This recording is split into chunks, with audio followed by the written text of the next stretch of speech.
السلام علیکم ورحمۃ اللہ وبرکاتہ۔ امام ابو حنیفہ رحمۃ اللہ تعالی علیہ کے بارے میں تحقیق کے دوران یہی چلتا رہا کہ ان کی جو فقہ ہے وہ قرآن و سنت کے خلاف ہے۔ وہ قیاس آرائی کرتے تھے، وہ زیادہ تر وہ اس میں قیاس اور اتحاد کرتے تھے۔ تو اس سلسلے میں میری تحقیق چلتی رہی۔ تحقیق کرنے کے بعد میں اس نتیجے پہ پہنچا کہ جو میں آج آپ کے سامنے شیئر کرنا جا رہا ہوں کہ جب انسان مسلک کی تعصب ذہن میں رکھ کر وہ اگر کوئی بات کرے تو پھر وہ اچھی بات بھی بری لگتی ہے، اور جس شخصیت کی دل میں محبت نہ ہو اس کی بات بھی اچھی نہیں لگتی۔ تو اسی لیے امام ابو حنیفہ رحمۃ اللہ تعالی علیہ کا قول ہے جو انہوں نے شاگردوں نے نقل کیا ہے۔ وہ فرماتے ہیں وَإِذَا صَحَّ الْحَدِيثُ فَهُوَ مَذْهَبِي اترک قولی بخبر رسول اللہ صلی اللہ علیہ وسلم۔ امام ابو حنیفہ رحمۃ اللہ تعالی علیہ کے شاگرد وہ فرماتے ہیں کہ جو میرا قول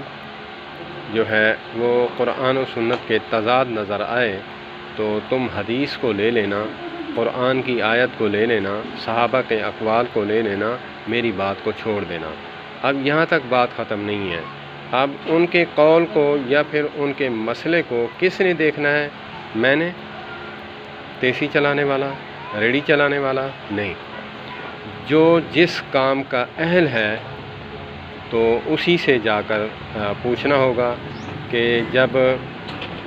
امام ابو حنیفہ رحمۃ اللہ علیہ جیسی شخصیت ڈسکس ہوگی تو اس میں پھر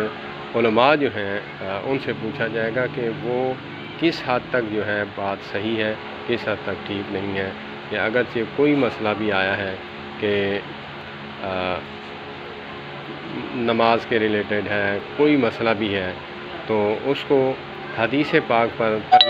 پرکھنے کے لیے پھر ہمیں علماء سے رجوع کرنا ہوگا۔ علماء اہل حدیث سے پوچھیں، علماء دیوبند سے پوچھیں، اور علماء اہل حدیث وہ اپنے مدارس میں فقہ کی کتابیں بھی پڑھاتے ہیں، اور حدیث رسول اللہ صلی اللہ تبارک و تعالی علیہ وآلہ وسلم بھی پڑھاتے ہیں۔ تو اسی لیے علماء جو مثبت ذہن رکھنے والے ہیں، اللہ سے ڈرنے والے ہیں، متقی پرہیزگار ہیں۔ میں ایک واقعہ سناتا ہوں کہ ملتان میں ایک جگہ جلسہ تھا تو سٹیج سیکرٹری نے کہا کہ مجھے اتنی حدیثیں یاد ہیں، امام ابو حنیفہ رحمۃ اللہ تعالی علیہ کو اتنی حدیثیں یاد نہیں تھیں۔ تو ایک عالم دین اٹھے، انہوں نے میک چھین لیا، کہا کہ اگر دوبارہ ایسی بات کی تو میں سٹیج سے نیچے اتر کر چلا جاؤں گا، کہ آج آپ دیکھتے ہیں کہ ایسی شخصیت کو اپنے ساتھ کمپیئر کرنا، ملانا، یہ خیانت ہے۔ کیونکہ جیسے ہم دیکھتے ہیں کہ ہمارے والدین وہ 40-50 سال پرانے ہیں تو ان کی لوگ تعریفیں کرتے ہیں، حالانکہ وہ عالم بھی نہیں ہوتے، وہ صرف ناظرہ قرآن پاک پڑھے ہوتے ہیں، تو ان کی تعریفیں ہوتی ہیں، لیکن یہ تو عالم دین ہیں، تو یہ بزرگ ہیں، ان کا نام اللہ نے بلند کروایا اسی وجہ سے کہ انہوں نے قرآن و سنت کی ترویج کی، انہوں نے ان میں سے مسائل نکال کر امت کے سامنے پیش کیے۔ تو اسی لیے انہوں نے اہل حدیث عالم تھے، انہوں نے وہ میک چھین لیا، کہا کہ میں زندہ رہا تو میرے سامنے سٹیج پر دوبارہ نہ آنا۔ تو یہ ہیں علماء۔ کس نے کہا ہے کہ علماء اہل حدیث امام ابو حنیفہ رحمۃ اللہ تعالی علیہ، میں ان کو دعوت فکر دینا چاہتا ہوں کہ اگر آج کا مولوی آپ کو کہہ دے، آپ کا پڑوسی مسجد میں وہ آپ کے محلے میں، ٹاؤن میں وہ کہہ دیتا ہے کہ امام ابو حنیفہ رحمۃ اللہ تعالی علیہ وہ قرآن و سنت کے خلاف بات کرتے تھے، آپ نے پھر ایسا تو نہیں ہے کہ آپ عالم ہیں، اس کی قول کو پرکھا اور حدیث کو دیکھا، پھر اسماء الرجال کو دیکھا، یہ تو پھر محدثین کا کام ہے نا، تو پھر آپ نے تو ایک درجے کی تقلید کر لی۔ تو اسی لیے خدا را ایک ایسی شخصیت کو جس سے اپنا ایمان جو ہے ضائع ہونے کا خطرہ ہو۔ تو اسی لیے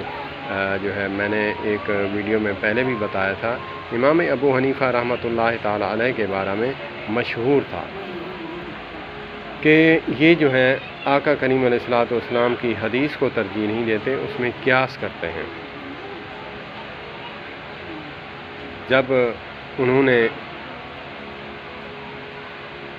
ان سے کسی نے پوچھا کہ آپ جو ہیں کندھے تک جو ہے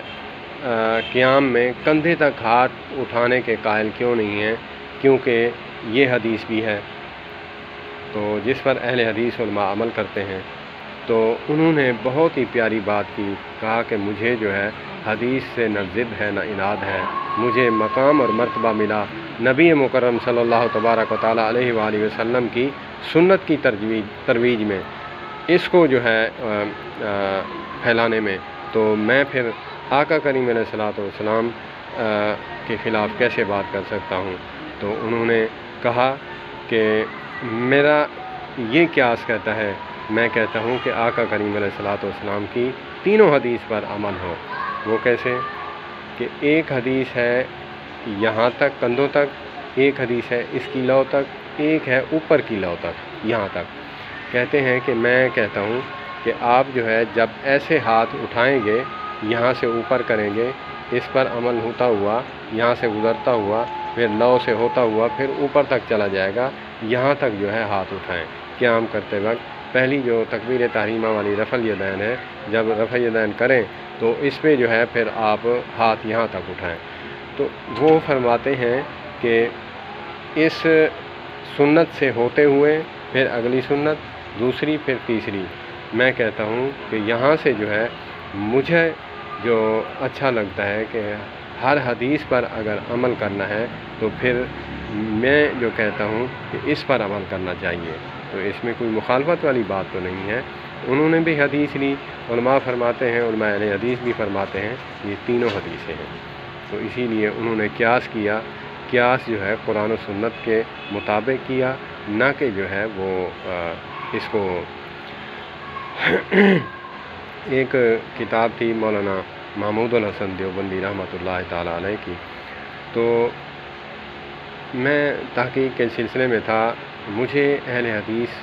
جو تھے انہوں نے کہا کہ جی آپ جو ہے دیکھیں کہ انہوں نے قرآن پاک کی آیت کی تحریف کی ہے۔ تو میں نے کہا کہ جب سب علماء چاہتے ہیں کہ ہم جنت والے بن جائیں، آقا کریم علیہ الصلوۃ والسلام کی سنت رکھی ہوئی ہے اور نمازیں بھی پڑھتے ہیں، ماتھے پہ محراب بھی ہیں، ٹخنوں سے شلوار اوپر بھی رکھتے ہیں، تو ہر لحاظ سے جو ہے کوشش کرتے ہیں اللہ اور اس کا رسول راضی ہو جائے، تو پھر یہ کیسے ہو سکتا ہے؟ تو میں نے وہ کتاب پرانا ایڈیشن جو تھا وہ میں گیا، تقریباً جو ہے ہم سے تقریباً 50 کلومیٹر جو ہے دور ہے جگہ، میں وہاں سے گیا اسپیشل، وہ کتاب لایا اور جو نیا ایڈیشن تھا وہ بھی لایا، ان کے پاس تھا۔ تو میں جب لایا یہاں پہ علماء دیوبند کو دکھایا تو انہوں نے مجھے کہا کہ بھائی بات یہ ہے کہ جو نیا ایڈیشن آیا ہے اس میں نہیں چھاپا انہوں نے، اس میں جو ہے کتابت کی غلطی ہوئی ہے، تو اس میں وہ بھی مانتے ہیں۔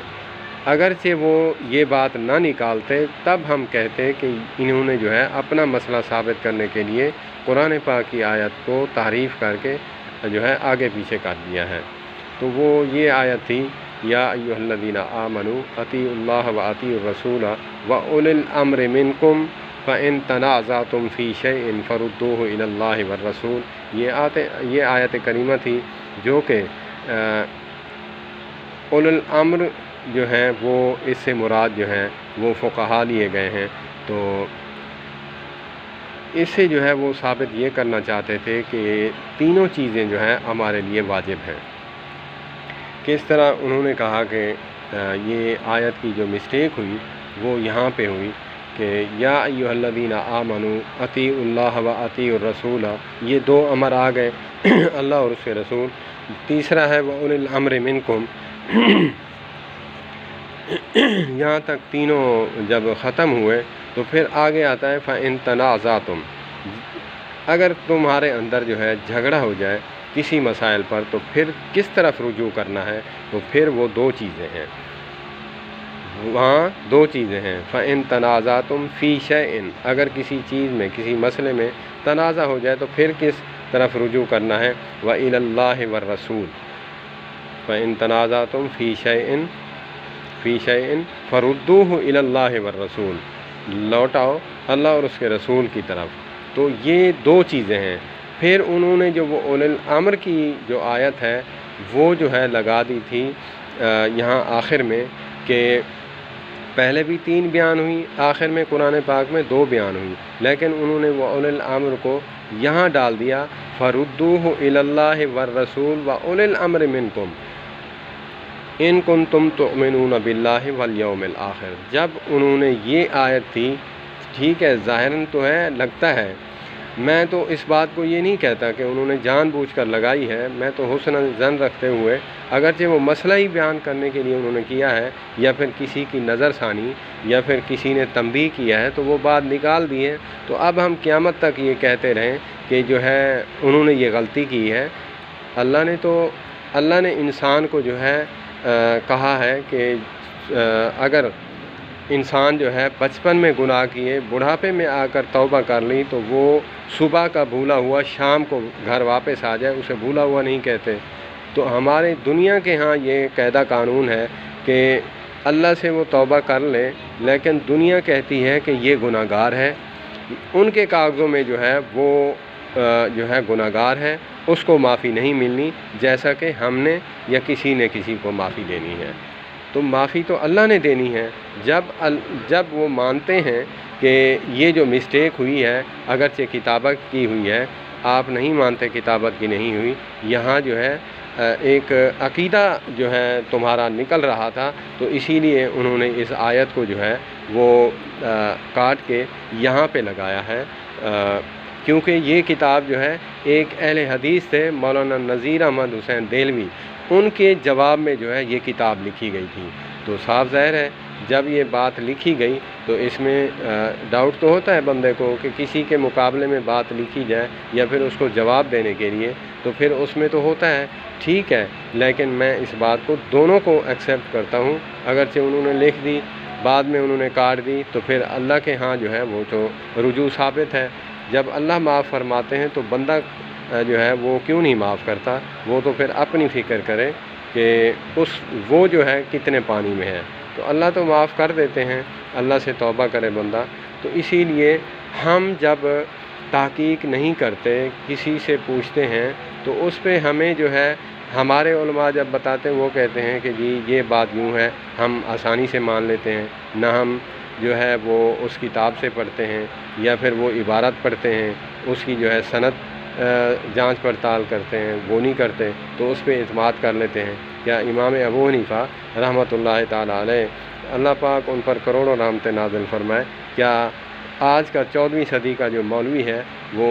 ان سے اعلیٰ اور ارفع ہے؟ ایسی بات نہیں ہے۔ اگرچہ آج کا مولوی جو ہے اتنا نالج رکھتا ہے، تو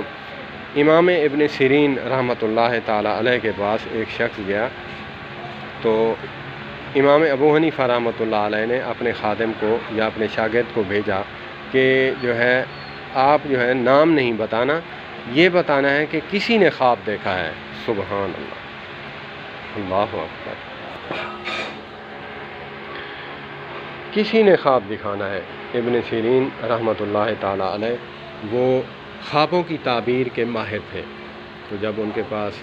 شخص پہنچا، کہا کہ حضرت یہ خواب ہے، یہ کسی بندے نے دیکھا ہے، خواب یہ تھا کہ میں جو ہے آقا کریم علیہ الصلوۃ والسلام کی خواب میں زیارت کی اور دیکھا کہ میں جو ہے آقا کریم علیہ الصلوۃ والسلام کی ہڈیاں مبارک جو ہے وہ اکٹھیاں کر رہا ہوں۔ اللہ اکبر، بظاہر تو جو ہے وہ ایسا یہ تھا مسئلہ ان کے لیے، تو انہوں نے یہ سوچا کہ یہ خدا نہ کرے یہ میں کیا کر رہا ہوں، تو ان کو آرام نہ آیا۔ تو جب وہ پوچھا، انہوں نے کہا کہ یہ کوئی اور نہیں خواب دیکھنے والا، نعمان بن ثابت ہے، کہ امام ابو حنیفہ رحمۃ اللہ علیہ نعمان بن ثابت ہیں جو یہ خواب دیکھتے ہیں۔ کہا کہ حق بات کہی آپ نے، یہ انہوں نے ہی خواب دیکھا ہے۔ کہ کہا کہ نبی مکرم صلی اللہ تبارک و تعالیٰ علیہ وآلہ وسلم کی احادیث کو اکٹھا کریں گے اور مسائل کو اکٹھا کر کے امت کو پیش کریں گے، یہ اس کی تعبیر ہے۔ تو آقا کریم علیہ الصلوۃ والسلام کی جو خواب میں دیکھنا اور ان کی جو ہے ہدیہ مبارک کو چننا، اس کی تعبیر جو ہے ابن سیرین رحمۃ اللہ تعالیٰ علیہ نے فرمایا کہ سنت سے محبت کرنے والے ہیں، اور یہ جو بتایا گیا ہے وہ امت کو جو ہے خیر القرون کے بعد جو ہے وہ یہ دور جو تھا کہ جب لوگ جو ہے تفرقہ بازی میں بنٹ چکے تھے، تو اسی لیے جو ہے وہ اکٹھا کر کے دیں گے مسائل،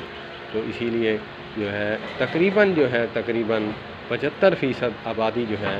وہ مسلمانوں کی امام ابو حنیفہ رحمۃ اللہ علیہ کے مقلد ہیں۔ تو اسی لیے نیوٹرل ہو کر مسلمان بن کر ہمیں سوچنا چاہیے، ہم دیکھیں کہ کس بات پہ ہم کر رہے ہیں، کیا ہمارے اعمال ضبط تو نہیں ہو جائیں گے۔ ہم اس بات کو سوچیں کہ ہم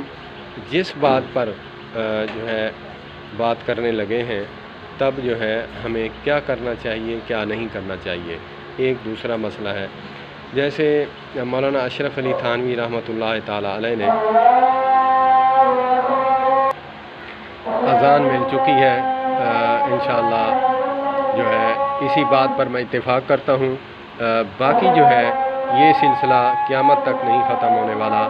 میرا 10 سال کا ایکسپیرینس جو ہے، یہ پوری زندگی میری جو باقی بچی ہے اللہ نے رکھی ہے، میں بیان کرتا جاؤں۔ یہ جو ہے رات دن تگ و دو کرنا، اس باتوں کو، ان مسائل کو ڈسکس کرنا، یہ جو ہے بہت طویل عرصہ لگے گا۔ انشاءاللہ میں گاہے بگاہے جو ہے میں وکالت کرتا رہوں گا، جو بات حق ہے۔ اللہ پاک مجھے حق پر ڈٹ جانے کی توفیق عطا فرمائے۔ والسلام علیکم۔